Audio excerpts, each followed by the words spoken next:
बीरबल ने सुनाई कहानी। बादशाह अकबर को किस्से कहानियां सुनने का बड़ा शौक था और वे अक्सर किसी न किसी दरबारी को कहानी सुनाने के लिए कह देते थे। एक दिन दरबारियों ने बादशाह अकबर के कान भरे कि बीरबल को भी कई कहानियां आती हैं।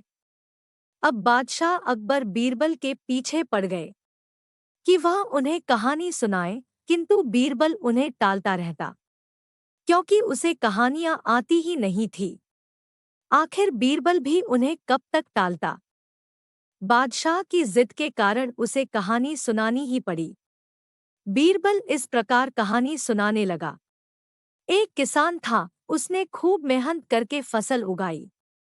फसल जब तैयार हो गई तब उसने वह फसल काट ली।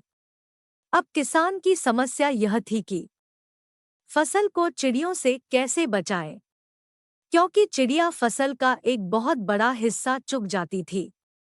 किसान ने फसल की छंटाई करके सारा अनाज एक बड़ी कोठरी में बंद कर दिया। उस कोठरी में चिड़ियों के अंदर जाने का कोई रास्ता नहीं था। अतः वह अनाज चिड़ियों से भी सुरक्षित था। किंतु हुजूर, जब भगवान ने पेट बनाया है तो उसके लिए भोजन का प्रबंध भी कर देता है। अनाज की कोठरी के द्वार पर चूहों ने बिल बनाकर आने जाने का रास्ता बना लिया था। उसमें से चूहों के अलावा चिड़िया भी आ जा सकती थी।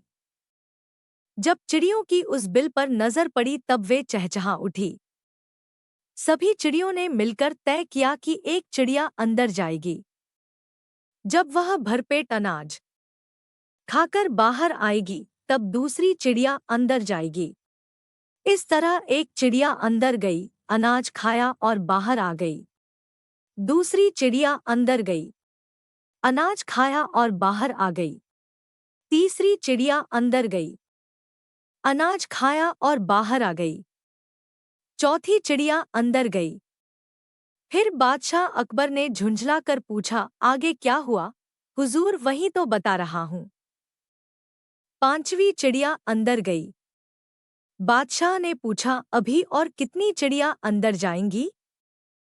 बीरबल ने जवाब दिया, हुजूर, चिड़ियों की संख्या तो लाखों में है। जब तक सभी चिड़िया अनाज नहीं खा लेती, कहानी आगे कैसे बढ़ेगी? बादशाह अकबर ने कहा, बस बस, मुझे नहीं सुननी तुम्हारी कहानी।